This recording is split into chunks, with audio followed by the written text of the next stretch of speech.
countyfairgrounds.net. Welcome to today's podcast. Hi, this is Sharon. Sharon, I believe you're the Director of Commuications for the Indiana State Fair opening July 30th? Yes, I am. Okay, so I understand this fair is going to be closed Mondays and Tuesdays, and it's going to run through what date? Yes, July 30th through August 22nd, closed Mondays and Tuesdays.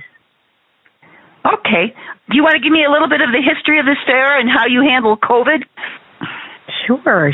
So this is the 164th Great Indiana State Fair, and we are thrilled to be coming back. We did cancel our fair last year during COVID, but we are back in having a full fair.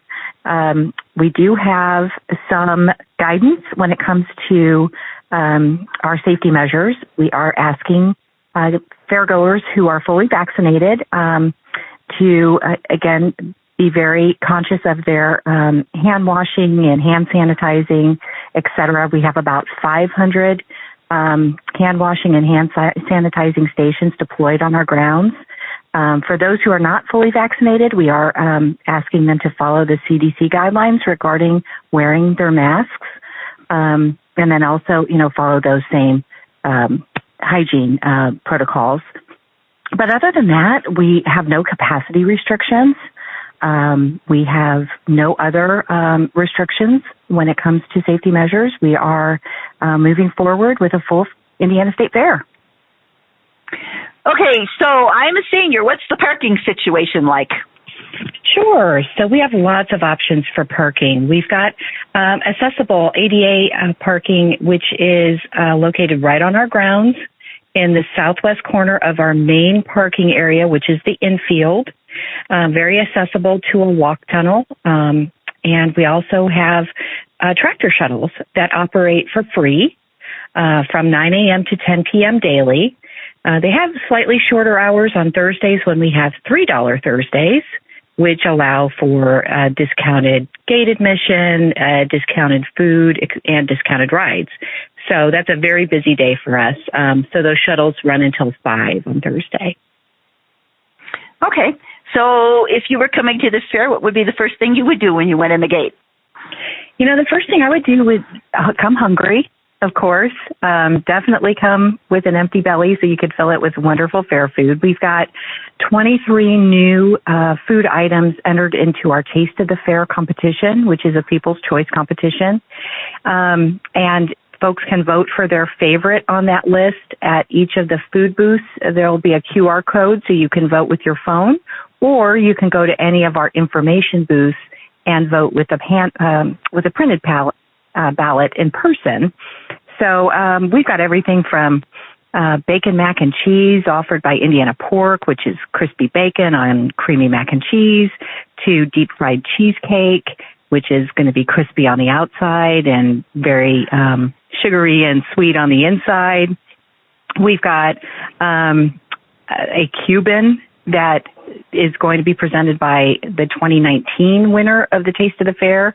It's called a media noche, so it's a Puerto Rican Cuban sandwich that we're sure is going to be really popular too. So just a lot of variety between savory and sweet on this year's Taste of the Fair competition list.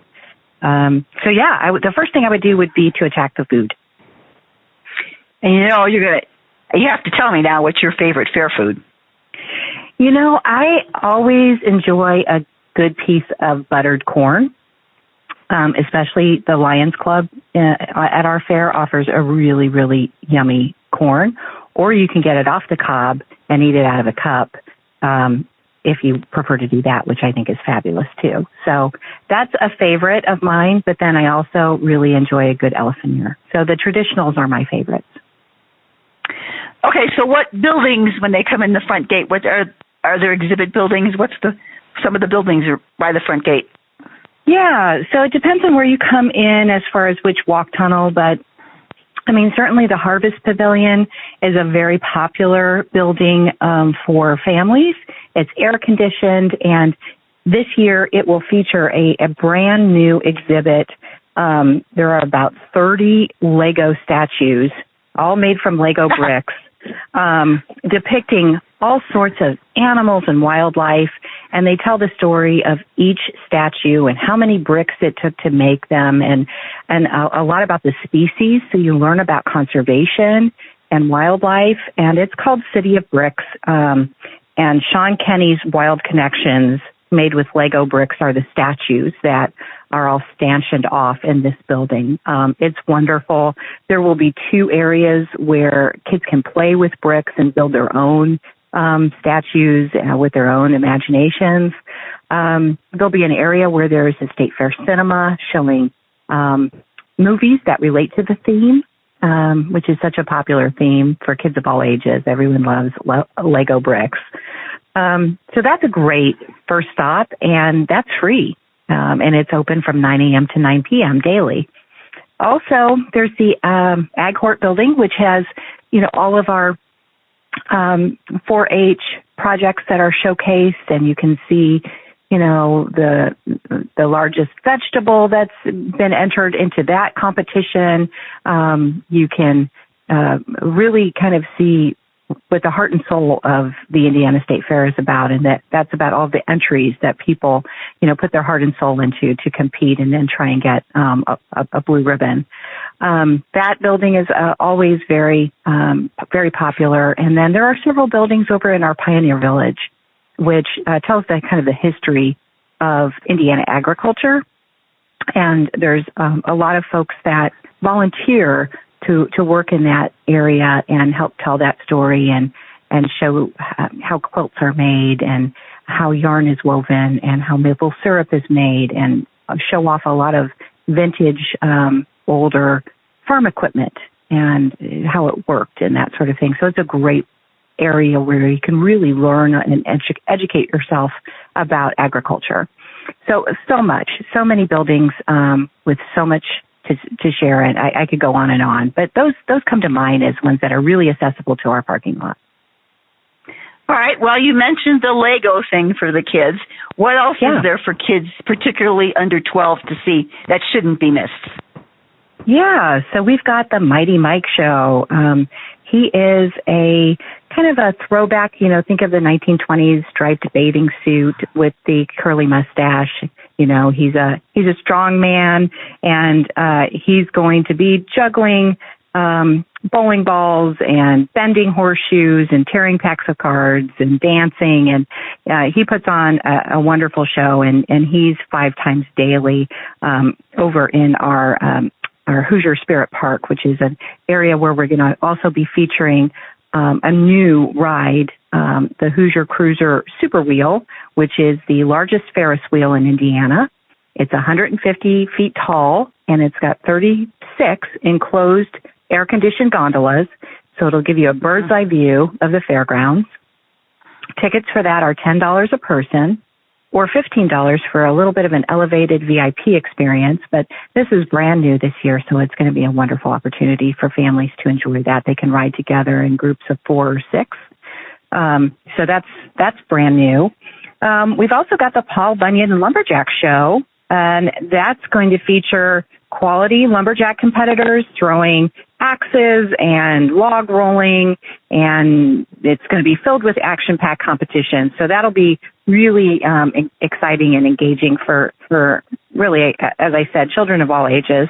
We're going to have a bubble tower. This is also new in the Family Fun Park, where you can witness the world's biggest bubble toy.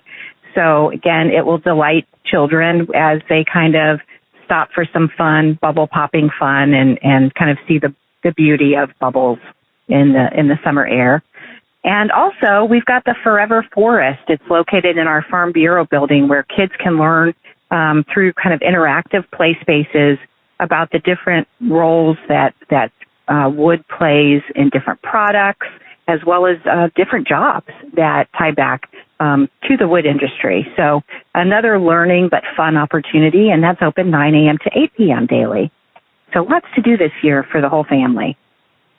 Do you know what your past attendance has been? Last year? Not last year, but the year before? Yeah. So we're usually between like 860,000 to over 900,000. Okay. So it's a big fair. Yes. It's a big fair. It's an 18-day fair. So, yes, we are one of the longest running fairs in the Midwest. Okay, what is the name of your carnival that's coming in? Yeah, we call it the Midway, and we have an iconic Midway arch where a lot of folks for decades have taken pictures at that entrance into the Midway because it's just such an iconic sign.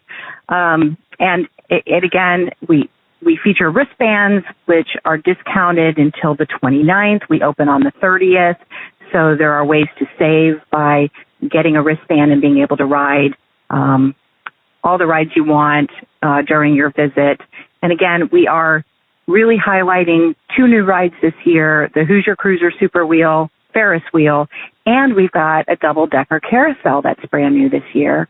And it's very vintage looking, and it's got beautiful ornate statues, a dinosaur, an ostrich, a tiger, everything you would expect in a very beautifully done vintage carousel. So we're excited to have that as a part of our ride experiences as well. But yeah, Midway is always popular. Okay, what about entertainers? Sure. So every day during the fair, we have a concert, and it's free of charge with gate admission. So you could come see the Beach Boys for $13, and that's kind of extraordinary. We credit our sponsors for being able to put on a full schedule of free concert entertainment. We've got Babyface coming back home to Indiana, R&B artist, multi-Grammy winner, and he is an Indianapolis native, so we can't wait to welcome him home. We've got country music artist Josh Turner. We've got Casting Crowns representing Christian music.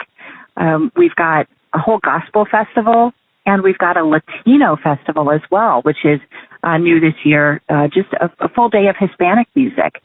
So a lot of variety on our free stage this year, and we're excited about it because, again, people are excited to have concerts back, live music back, and to be able to experience it at the fair as a part of their admission is just a nice value-added feature. Okay, so what act are you not going to miss?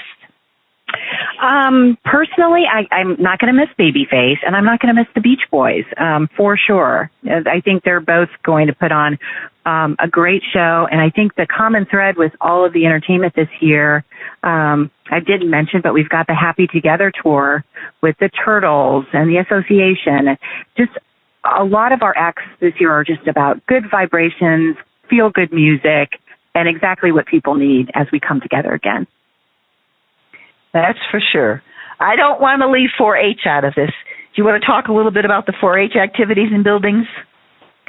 Absolutely. So Indiana 4-H is a huge component to our mission, and we have one of the largest representations of 4-H youth at any state fair in the country. So, I mean, every sort of competition you could expect from 4-H will be showcased here at the Indiana State Fair. So on the livestock side, when it comes to Supreme Drive and Grand Drive, we've got, competitions where we really, truly elevate those kids who have put so much into their animals and have brought them to the highest stage possible, showcasing their animals at the Indiana Farmers Coliseum, at the Indiana State Fair, under the lights, on the dirt. There's nothing like it. So we're really thrilled to be having 4-H back this year and to see these kids be able to compete again. Yeah, I felt so sorry for the 4-Hers last year. It was so unhappy. Well, we actually did do a modified version of the fair, and we focused completely on 4-H. So any of the competitions that involved 4-H, both on the project showcase side or the livestock side, all of those competitions happened, and that was the extent of what we were able to do. And we kept it close to the public so it could be safe, and it went off very, very well. And 4-H was thrilled that these kids who were entering in their 10th year and final year with 4-H could compete in 2020. Okay. All right. Now I want to ask you, the Indiana State Fair is a good part of what goes on in Indianapolis, but there is a lot of other activities that goes on at this fairgrounds. Do you know what goes on following the fair? Yeah, we have a 4-wheeled Jeep Jamboree that kind of takes over the fairgrounds in early September. And that's a big show every year, again, especially for Jeep enthusiasts and vehicle enthusiasts. So that we gear up for just a couple of weeks after we tear down the state fair. So we've head right into a very busy fall. We've got a lot of shows. We've got the Junior League Holiday Mart. We have the Christmas Gift and Hobby Show. It's typically a very busy fall season for us. But that's the nature of being a year-round event center. We put on about 400 events a year. So we turn over shows and buildings rather quickly. At one point in the last few months, we have an ECHL hockey league that plays in our Coliseum. We were turning over the ice to the Indiana Fever, which is the WNBA basketball team, to a basketball court, and then back to our regular floor as we were hosting high school graduations. So we were changing over the Coliseum sometimes 3-4 times a week. So we are a very active year-round event center. That's good because people need to be happy, especially now. So, well, absolutely, and it was important to us in a situation like this to have 50% of our revenue coming from year-round events and 50% coming from the state fair. So I know it's even more challenging for those fairs that rely 100% on their state fair for all of their funding. And so to have this blend in, how we generate revenue really served us well in 2020. Okay, Miss Sharon, is there anything you want to add as a closing comment? The only thing I would say is our website, and we've added a mobile app this year, is very robust, and it's really the best place where people can plan ahead. We always encourage people to plan ahead before coming out to the state fair because there's so many options and so many ways to do the fair that if they visit indianastatefair.com, that really helps, take the guesswork out of, where you want to park and what you want to do first and what you want your day to look like. So, and then once they get here, they can look at our program basically at their fingertips if they don't pick one up at the information booth. We'll always have, printed versions of the program, of course, but this mobile app, allows them to figure out where their favorite food booth is. If they're looking for a particular type of, food vendor, they can find that on the app. And that's pretty amazing how much we've been able to use technology to communicate with our fairgoers. Okay, Ms. Sharon, thank you very much. I've enjoyed the interview, and hopefully a lot of people will get to listen to this, and it will be of help to them. Thank you. Thank you so much. Bye-bye. Bye.